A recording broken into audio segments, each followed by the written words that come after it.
Hi, boys and girls. We are going to talk about the causes of the War of 1812.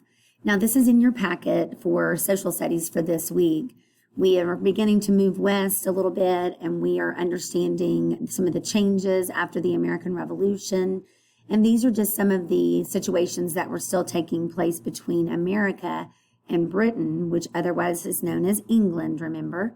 We broke away from England and became our own country.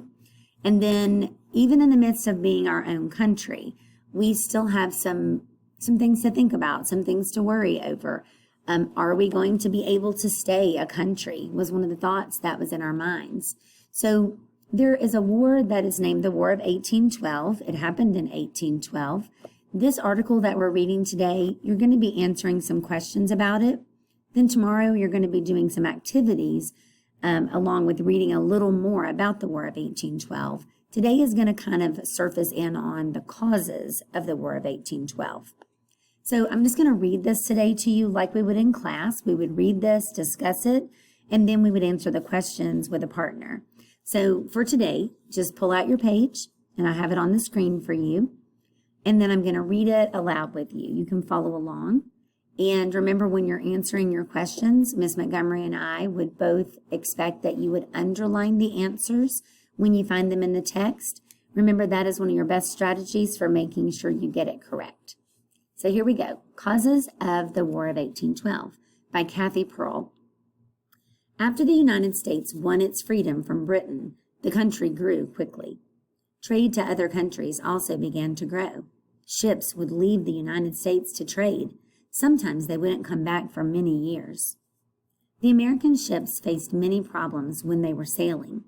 Britain and France had gone to war again in 1803. America said it was neutral, meaning that it wouldn't help either side. During the war, British and French ships were too busy to trade. The American ships took advantage of this and traded with both sides. They made a lot of money and worked hard to build more ships. Britain and France weren't happy that the United States were helping their enemies. The two sides ignored the United States when it said it was neutral. France and Britain began to attack the American ships. Soon hundreds of ships had been captured. Men that were on the ships were also forced to help either Britain or France. Many of these men were American citizens. People in the United States were very angry. They began to call for the United States to go to war. President Thomas Jefferson was afraid the United States could not win a war. He decided to try an embargo. An embargo is a ban on foreign trade. Americans could no longer trade with any other country. It did hurt Britain and France, but it hurt Americans more. Smugglers began to sneak goods out of the country. Soon Jefferson said the embargo was a failure. He let Americans begin to trade with other countries except for Britain and France. After Jefferson completed his second term for presidency, James Madison became the president. He hoped the crisis was over. During this time, Americans were also fighting in the West.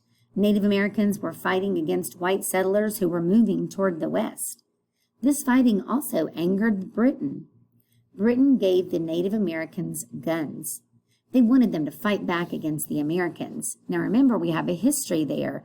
Britain is going to have a little bit of issues with America just because that's how America was formed, was breaking away from Britain. So you have to think about all the background that's going into the feelings that are taking place here.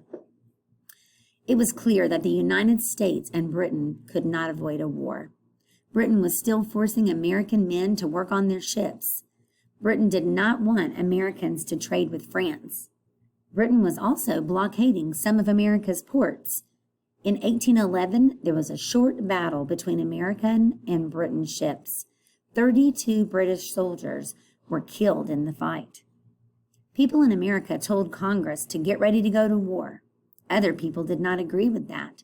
A war would not be easy to win.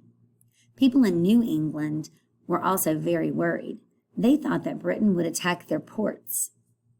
In the end, President Madison could not fight all the people that wanted to go to war. In June of 1812, he asked Congress to declare the war on Britain. The House of Representatives and Senate both voted to go to war. This would be the United States' second war with Britain in less than 50 years.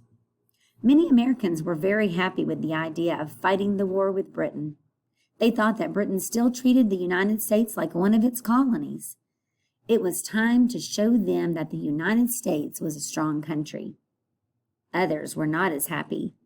The people who lived in New England were the unhappiest. They were afraid for their ports. They were also afraid the United States would lose. This war would not be easy for the United States to win. The country did not have a strong navy. The War of 1812 would not last long. Time would tell how it would affect this new nation. Now, this doesn't tell us exactly how the War of 1812 ends or what takes place. It only reminds us of who the War of 1812 was against and why it happened. And so we're going to do a little more, like I said, with that tomorrow.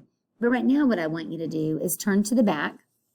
And on the back of this, you are going to see 6 questions. Those 6 questions, there are 4 of them that you're going to just answer A, B, C. Remember to go underline and find the evidence, prove that you're right before you answer. And number them also. If you underline it, put a 1 beside it when you find the answer to number 1. Then on number 5 and 6, make sure that you answer in a complete sentence with a capital letter and punctuation at the end. Now, happy working on your questions, and come back tomorrow or the next day for our lesson on what actually takes place in the War of 1812. The activity that's next is a little longer because you're going to be reading a little bit and then illustrating, kind of like you're writing a book. I think you'll enjoy it. See you next time. Bye.